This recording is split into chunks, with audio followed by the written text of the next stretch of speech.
I'm Katie Golden. I studied psychology and evolutionary biology at Harvard, and I pretend to be a bird on Twitter. In my new podcast, Creature Feature, we view nature and man from a new perspective. Each episode asking a comedian to get inside the minds of animals so we can explore the startling connections to human psychology. You'll find bloodbaths and treachery that make Game of Thrones seem like a dumb show for babies. Join us every Wednesday and subscribe on Apple Podcasts or on the iHeartRadio app or wherever you listen to podcasts.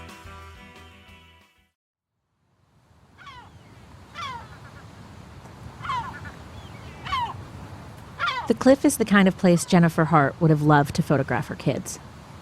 Located 200 miles north of San Francisco, it has a green-edged bluff right off of California's Highway 1, with a gravel path leading to a dramatic 100-foot drop into the Pacific. On other trips, Jen and her wife, Sarah, might have pulled to the side of the road and had their brood line up as they often did. Backs to the camera, hands raised in peace signs, a Technicolor sunset framing their silhouettes. They were Marcus, 19, Hannah, 16, Devante, 15, Abigail and Jeremiah, both 14, and Sierra, 12. 2 sets of biological siblings, both black, adopted by 2 white moms. A beautiful family by most accounts. Friends called them the Hart Tribe. But this trip wouldn't be like the others the Hart Tribe took to places like Bliss, Idaho, or Zion National Park in Utah. Investigators have been desperate to figure out how that family flew off that cliff in California and whether it was on purpose. I was at the scene 2 days ago. There were no skid marks. We have no evidence and no reason to believe that this was an intentional act. Certainly people are wondering what caused this. On March 26, 2018, a German tourist spotted the family's 2003 GMC Yukon XL, belly up on the rocks below the picturesque Mendocino cliff. The car plummeted more than 100 feet. Here's what we know happened in the days leading up to the crash. On March 24th at 3 a.m., Sarah's coworkers at Kohl's, where she worked as an assistant manager, received a text from Sarah saying she was too sick to open the store that morning. That same morning, the Harts' next-door neighbors, Bruce and Dana DeKalb, noticed that the Yukon was no longer in their driveway and that the bright red kayak that typically sat on top of it had been removed. Cinder blocks littered the driveway, suggesting that the family had crashed into a retaining wall in their rush to leave. On March 25th at 8:05 a.m., a surveillance camera in a Fort Bragg Safeway captured Jen in eyeglasses and an ill-fitting gray hoodie, paying $20.08 in cash for groceries. She bought bananas, saltines, and Chef Boyardee ravioli, and used a club card for discounts. Friends said she looked 25 pounds heavier than they'd ever seen her.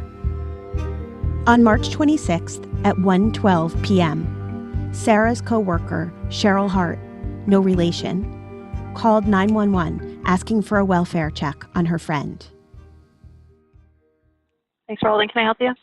Yes, I was calling to see if I can get a welfare check done. Okay. And who are we checking on? Sarah Hart. Tell me the reason that we're checking on her.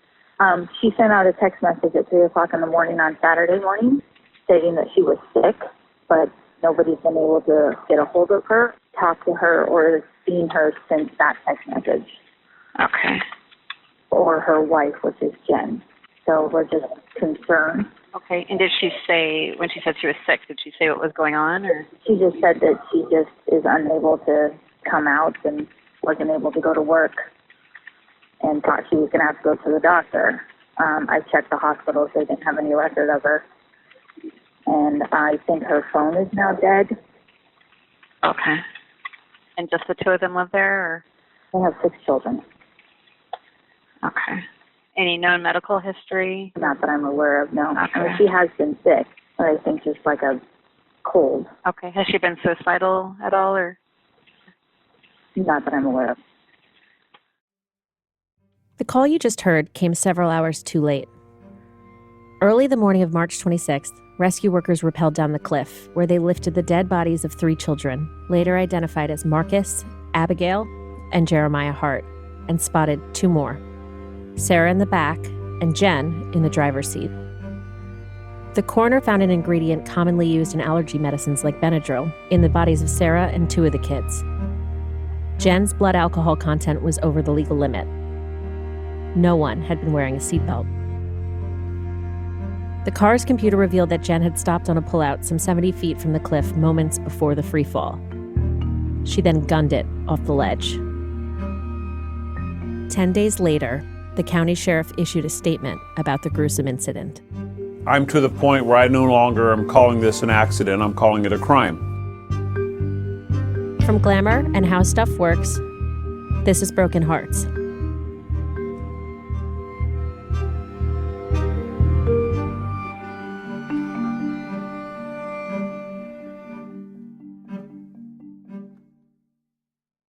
I'm Justine Harmon. And I'm Liz Egan. Together, we've been looking into this story for the past 6 months. And what has emerged is one of the most complex and compelling stories of abuse, neglect, privilege, and confusion in the digital age we've ever encountered. One astounding element of this story is that this family, the Hart tribe, didn't just burst into the news after the horrific crash. Over the years, they had somehow managed to be at the center of multiple news events. Remember that picture of a young black boy in a blue fedora embracing a white cop in riot gear at a Black Lives Matter rally in 2014? And the debate that ensued over whether it was a symbolic moment of racial healing or semi-staged theater? That was Devonte Hart, the 3rd oldest of the Hart kids. Devonte was a trumpet player who loved to brush his dog, Kenya. He had big teeth and big eyes. His whole face looked like a smile. He often wore a free hugs sign around his neck. He was an extrovert and an empath. That photo from the rally was taken in 2014, nearly 4 years before the family's death. And that wasn't the only time the Harts found themselves in the spotlight, but we'll get into that later.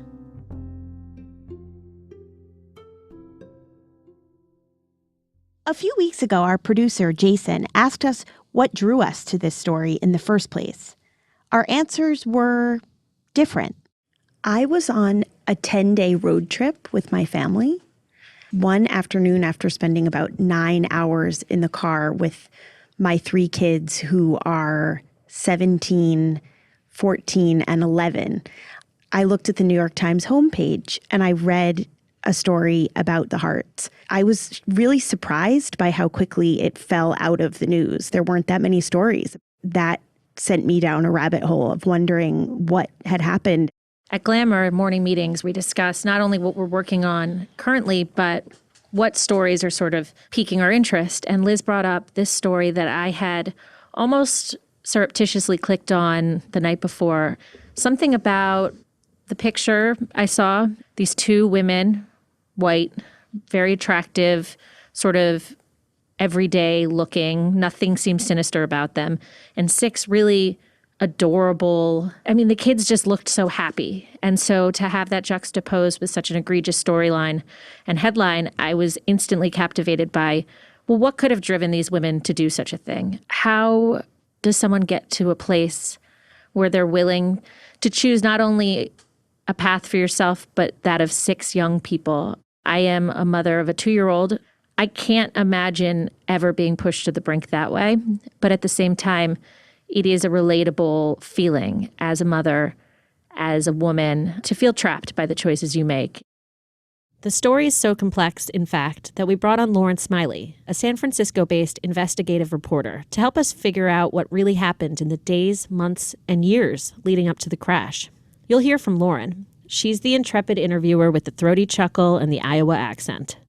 Over the course of this cross-country journey that leads us from South Dakota to Minnesota to Oregon, Washington, and ultimately a cliff in California, you'll also meet a variety of people who knew the Harts, or thought they did. And you'll get an exclusive look into a case that left 6 people dead, 2 missing, and a nation puzzled over the perfect family they never knew. But the most important voices in this podcast belong to the people we couldn't interview. The Hart kids, Marcus, Hannah, Devonte, Abigail, Jeremiah, and Sierra. Hannah and Devonte were not found in the car that day in March, and their bodies have not yet surfaced at the crash site. Since their whereabouts have yet to be located, some fear they were killed before the plunge. Others speculate they escaped in the nick of time. Back in May, we sent Lauren to Woodland, Washington, to meet with Dana and Bruce DeKalb, the Harts' next-door neighbors. The families shared a driveway. Take the fork to the left, and you'll hit the DeKalb's red split level. Take the one to the right and drive down a little bit, and you're at the Harts. This is Lauren. I got out of my car and felt like I'd landed in a postcard of the Pacific Northwest. It seems like the DeKalb's property could be swallowed up by nature at any moment. Their house is blanketed by pine trees and rhododendron bushes. Just for some orientation, I'd driven up from Portland for about an hour on I-5, which continues on up to Seattle. I took an exit and then drove along this twisty road with trees overhead for 5 minutes. Even though there's this huge freeway just minutes away, by the time you get to the DeKalb's, it feels really remote. You move out here to be close to nature, not people. Dana greeted me at the door. She's in her late 50s and has short, curly hair. She's a talker and always wears a smartwatch to track her daily steps. 2 decades ago, she and Bruce moved from a California cul-de-sac to this spot in the foothills of the Cascades, where you can see clear to Mount St. Helens. Bruce is about 6 feet tall. He's more laid back. He's chatty too, but when together, lets Dana do the talking. Their days usually include some beating back of the Washington Wild, then a venturing out on jet ski or kayak. Last September, the retirement good life was interrupted when a small, frightened girl, wrapped in a fleece blanket, rang their doorbell at 1:30 in the morning. Doorbell rang, and I went to the front door. Here's this girl standing there in a blanket wrapped around her. She comes bolting in the house, and I'm yelling for Dana, hey, wake up, come help me. And she ran up the stairs on her own. She bolted upstairs, pounced on me. Because that's when I woke up thinking, who are you and where'd you come from? I came down here and was talking to her and trying to get her to calm down, to understand what was going on. And she was just frantic and begging, that take me to Seattle, don't make me go back there, they're racist, they're abusive.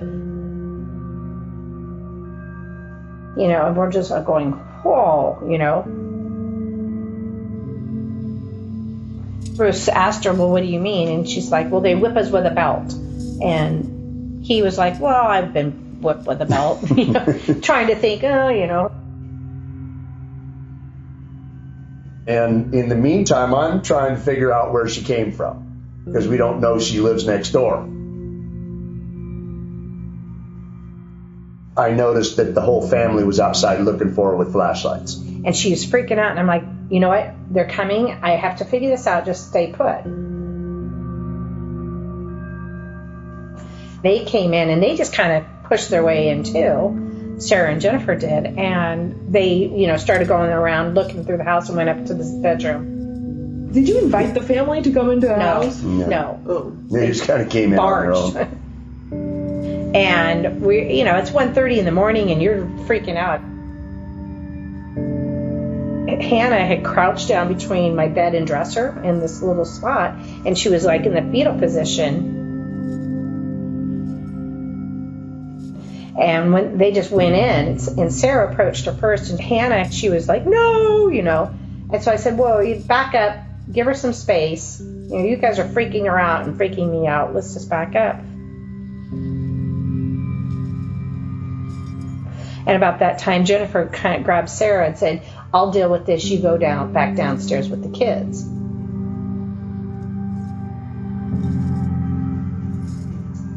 So Jennifer started talking to her and, calming her and being all nice and stuff. So I thought, okay, I'm going to give them a minute. And so I left the room, regretfully.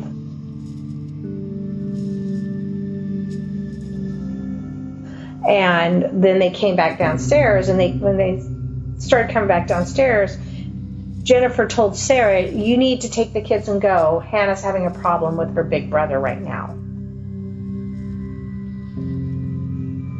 And we were like, what? her issue wasn't her brother at all. What do you mean? So that kind of was a little bit weird, but, I don't know. So they sat there saying, you need to tell these people you're sorry. Yes, ma'am. And you need to explain to them you've just had a really bad week. Yes, ma'am. And she just constantly was looking at Jennifer, never even talked to us. It was just robot. And so they ended up leaving. Now it's like 2:30 in the morning. You're trying to figure out what's really going on here, and I guess it was just beyond our imagination. For a variety of reasons, the DeKalbs wouldn't call the authorities until nearly 6 months after the incident. But that didn't stop her 80-year-old dad, whom she told about the event, from getting involved.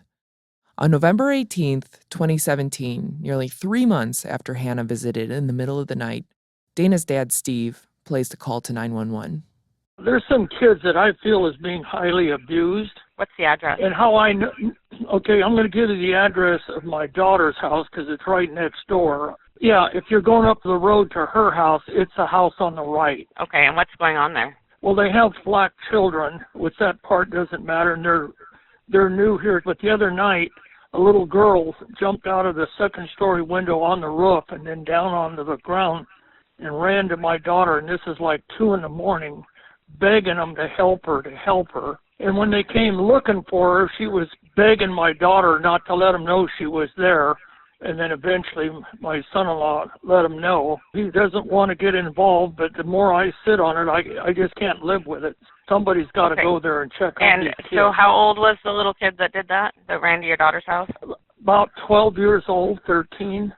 And then she had all 4 of the kids come back later and to say everything was okay, and they were all standing at attention like they were just scared to death. And I think there's something very serious going on there. They're here from Texas. The kids might even be kidnapped. And basically, my son-in-law is like most people. They don't want to get involved. And so he's keeping my daughter out of it. But since she's told me about it, I just can't live with it. I'm very concerned for these kids. Someone from the county sheriff's office called the DeKalbs to ask whether there had been more incidents. And Dana explained what she had observed since that night. The kids next door were almost always indoors. She remembers being told, it's not illegal to keep kids inside. On August 7, 2018, a little less than a year after her dad called, I contacted County Sergeant Brent Waddell over the phone. So Dana's dad called down here and reported that Dana's neighbor's child had come over in the middle of the night. And the deputy contacted Dad and also contacted Dana. When the deputy talked with Dana, there was no indication that there was any ongoing issues or anything like that. Waddell wasn't the one who talked with Dana, but the department had done an internal review of how they handled their interactions with Dana and her dad. He inquired and documented that he talked with Dana and they had discussed, is there anything over there since it's happened, anything concerning? And Dana basically said, we never see him out. For us to go up and knock on the door, we would need something a little bit more. People have rights in this country and in this state, and just because your neighbor, if there was something a little bit more current and some other factors, again, we don't know what happens behind closed doors. So just because the kids aren't playing outside or aren't seeing that much, that amongst itself is not a trigger or a red flag. Hindsight being 20/20, who knows? But the deputy and Dana had a conversation, and the deputy was okay with not going up and knocking on the door.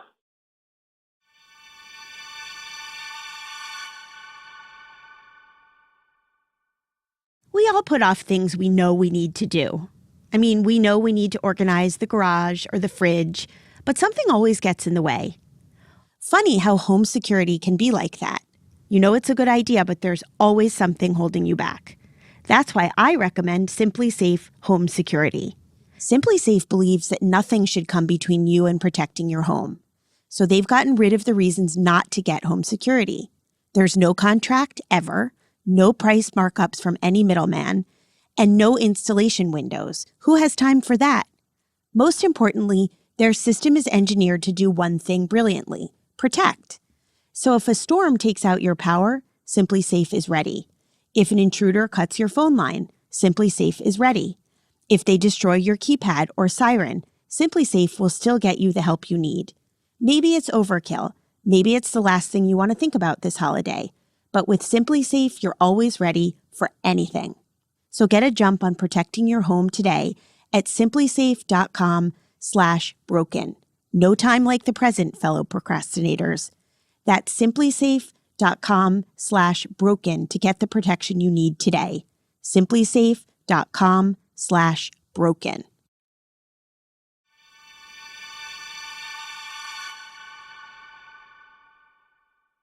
But what really went on behind the white door in that baby blue split level? Who are these women, and how did they come to adopt 6 children, 2 sets of 3 Black siblings? Their story starts in small-town South Dakota, where Sarah Gengler and Jen Hart both grew up. A photo of 5-year-old Jen shows her dressed up in a ruffly blue dress with knee-high white socks outside a cornflower blue home with AstroTurf-covered stairs. "Extremely rare find," she wrote on Facebook in May of 2016. "Me in a dress." The women met when they were 20 years old as undergraduates at Northern State University in Aberdeen, South Dakota. It was 1999. American Pie was the biggest thing at the box office. JFK Jr. had just been found dead off the coast of Martha's Vineyard, still strapped into the pilot's seat of his plane. Livin' La Vida Loca was the biggest thing on the radio, but it would be more than a decade before Ricky Martin would publicly come out as gay.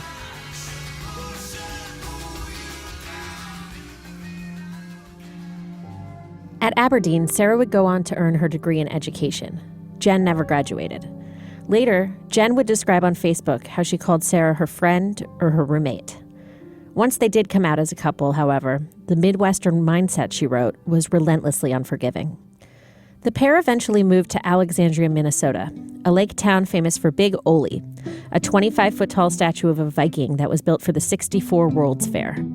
Herberger's, where the women worked, Jen in the juniors department, Sarah as a department manager, was the biggest store at Viking Mill Plaza, a one-level strip mall located off of Route 29.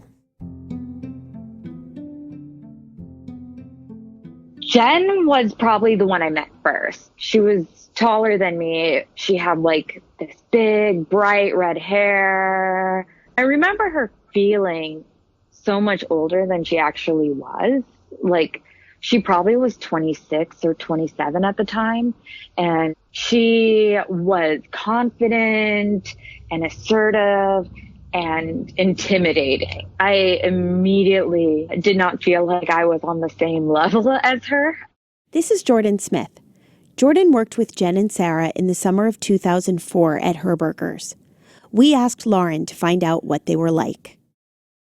Most people who knew the women back then noted their differences.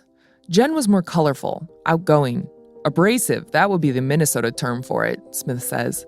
Sarah could be more emotional and stressed, but she lovingly kept a picture of her and Jen cuddling on her office desk. When I talked to Jordan, she remembered the time Jen complained about a mannequin's nipples being sexist. Jen hauled the mannequin to a back room at Herberger's and manually cut them off with a hacksaw. She pulled the mannequins in the back to do it. She wasn't doing it like on the floor in front of customers. It was probably her relationship with Sarah that like gave her, you know, that kind of like, I can do this. As a couple, they were very discreet. It took me almost 9 months to realize they were a couple. I mean, we're talking real rural Minnesota, like the Bible Belt of Minnesota. That's Alexandria. In 2004, Alexandria, Minnesota, a town located 132 miles northwest of Minneapolis, had a population of around 11,000. It was a bit more progressive than rural South Dakota, but it wasn't exactly the most tolerant of places either. As Jordan recalls, it was pretty usual to get called a dyke or a fag, and you're gay and everything negative. It may not seem that long ago, but 2004 was a very different time socially, especially in the rural Midwest. You could kind of describe the mentality as, well, don't ask, don't tell. Jordan identifies as queer now, but back then, it wasn't so easy to be out. To Sarah and Jen's credit, they were probably one of a very rare handful of open and out homosexual couples in the area. Years later, in a Facebook post, Jen would recall the realities of being a gay woman living in the unforgiving and unaccepting Midwest. The truth of our love was clouded with fear, she wrote. Fear of rejection from family and friends, fear of being unwanted, unloved, fear of not being able to get a job, fear of acts of violence, fear of not being able to have a family, fear of walking through this life alone with our love, keeping it a secret.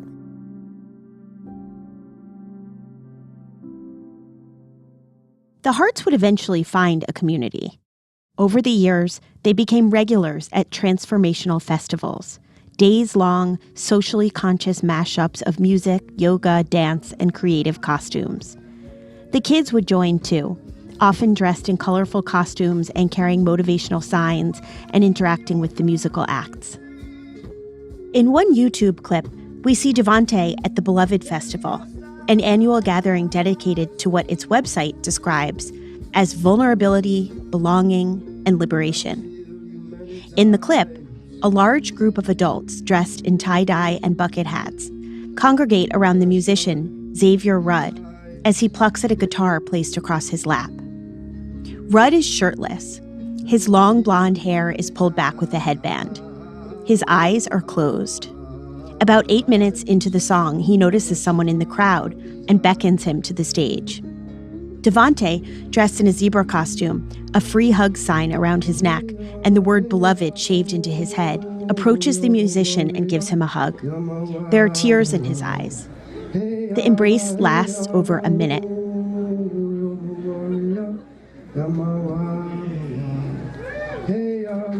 The whole moment is a lot.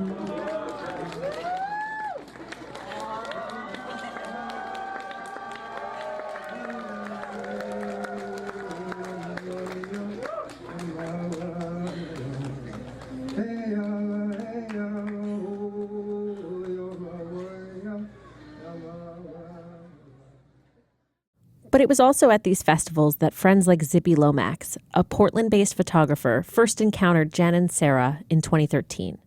After the news of the crash broke, Lomax, like so many of the people in the Harts inner circle, took to social media to defend the women she knew. They were that really bright kind of presence. It was pretty hard to miss them. Any event that I was at where they were, if I had a camera, I was, of course, attracted to that. I was inspired by them. They gave me hope. Everyone considered them like the Hart tribe. It was just sort of like a natural term that would kind of come out when you would see them showing up at places. Oh, look, there's the Hart tribe. That term, like tribe, has been thrown around a lot in that because there's some sort of like returning, like re-indigenization and like these interesting terminologies. There's even a book that this other photographer put out called Tribal Revival, and it's all about like the people from all these different festivals. So Beloved is just one of many of these kind of festivals that sort of fit under the umbrella of what would be considered transformational festivals that have this very similar kind of goal, I guess, of experimental community, different ways of coming together and being supportive rather than competitive. Looking a little deeper into understanding what that festival is kind of a part of will maybe give a little bit of context for why there were so many people quick to kind of like jump up and say like, wait a minute, you guys have the story wrong. Zippy Lomax and Jen especially became close, often communicating over DM and social media. Zippy shared with us over 300 of Jen's Facebook posts, often accompanied by long, well-written captions, many of which served as a keyhole into who these women and who these 6 kids were. There are photos of Abigail and Devante eating breakfast with hens perched on their heads. Vegetarian chicken and waffles, the caption reads. Devontae, Jeremiah, and Sierra painting on the living room floor. Minnie Jackson Pollux. All 6 kids grinning with a kindness is contagious sign. Redwood Nation is about to get blasted with kindness, Jen wrote. Each post reaffirms the same storyline: 2 moms and their rehabilitated kids thriving against all odds. But as we've had to remind ourselves through the course of digging into this story, Jen Hart, who is far more active on social media than her wife Sarah, isn't the most reliable narrator. This is something Zippy and many friends of the Harts struggle with. Zippy has received a lot of messages from people who once knew the family, but maybe lost touch over the years. It's a nice counter, she says, to the loads of hate mail she received. Like this letter she got 2 months after the crash from a high school friend of Jen's with the subject line, "Your Heart." Subject, she just said, "Your Heart." Hi, Zipporah. I wanted to reach out to you after all of this Hart story broke. I could sense that you're a beautiful soul with good intentions, caught defending some people you think you knew. I knew Sarah and Jen from college, and I too was in disbelief. I was not even brave enough to admit knowing them, so I was proud of you for stepping out there and speaking up. The people I knew in college were not capable of this act. Although looking back now, it's clear there were warning signs from Jen in the way she exerted absolute control over Sarah. I just thought they were in love. I'm wondering if you two have had any change of heart. I'm looking for some deep philosophical guidance on this because it is weighing heavily on my heart. I go between anger and confusion and sadness and love and then disbelief. I visited them in Alexandria in 2005 before they adopted their kids. After that, I followed them on Facebook and was amazed and proud of how many lives they were touching. I know you're busy, but if you ever have time, please send me a message or point me to a person you can. I hope you're doing okay. I'm sure the pain and grief you feel is 1,000 times worse than mine. I was grateful for that because every other message I got was hateful and awful. Like that's somebody saying that just kind of echoes what other people said kind of in more quiet ways, that they were grateful that I was willing to speak up. No part of Zippy is able to reconcile the women she once knew with the women who began to emerge on paper after the fateful crash.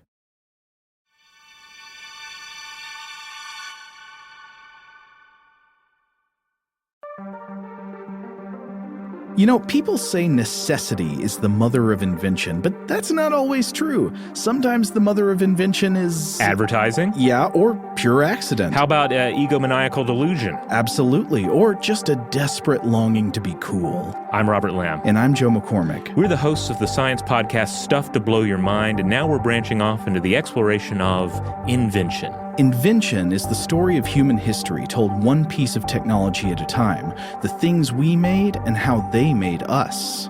Invention publishes every Monday. Listen and subscribe to Invention on Apple Podcasts, the iHeartRadio app, or wherever you find your podcasts.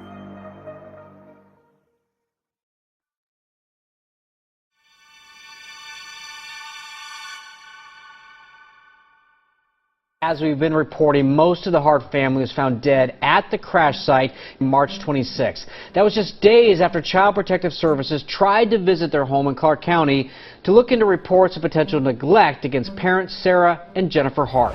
Tonight, investigators held a telephone news conference to confirm that they believe the SUV was crashed on purpose.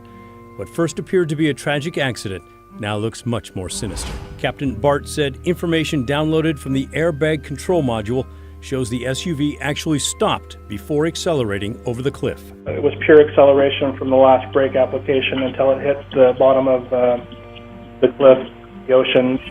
Investigators are releasing new details about the Hart family tragedy, telling us that Jennifer Hart was drunk when she drove the family's car off a cliff in Northern California, and her wife Sarah had a drug in her system. Even now, Zippy has a hard time believing her friends were living dual lives. There's no part of me and all of my looking back at my observations of them that's capable of seeing that it was just a charade. Somehow, the smoke and mirrors of the compelling digital narrative Jen created was able to cloud a sense of civic responsibility. It's not unlike the same mental gymnastics we perform on a daily basis while absent-mindedly scrolling through anyone's feed. We know, of course we do, that perfect is a myth. But we also convince ourselves that other people must have achieved it. Pictures have an uncanny way of making any story true. Marcus, Hannah, Devontae, Abigail, Jeremiah, and Sierra died because everyone saw something different when they looked at them. The perfect family, some lucky rescued kids, a symbol for post-racial kumbaya. No one saw 6 young people in desperate need of help. Not even the people who were looking right at them. Next time on Broken Hearts. We are so provided for. We are so provided for. She was eating out of the garbage. And to this day, it just seems so strange. I remember vaguely hearing that they dropped the foster daughter off and just abandoned her. That should kind of be a clue right then and there that this is a person you don't think can operate in the child's best interest. My inner monologue was something's not right about this. Absolutely, I think race is playing a part. You know when people are sitting in the audience thinking that, okay, well, why did the judge just rule that way? It feels like he's trying to kiss me. Oh, maybe he loves you.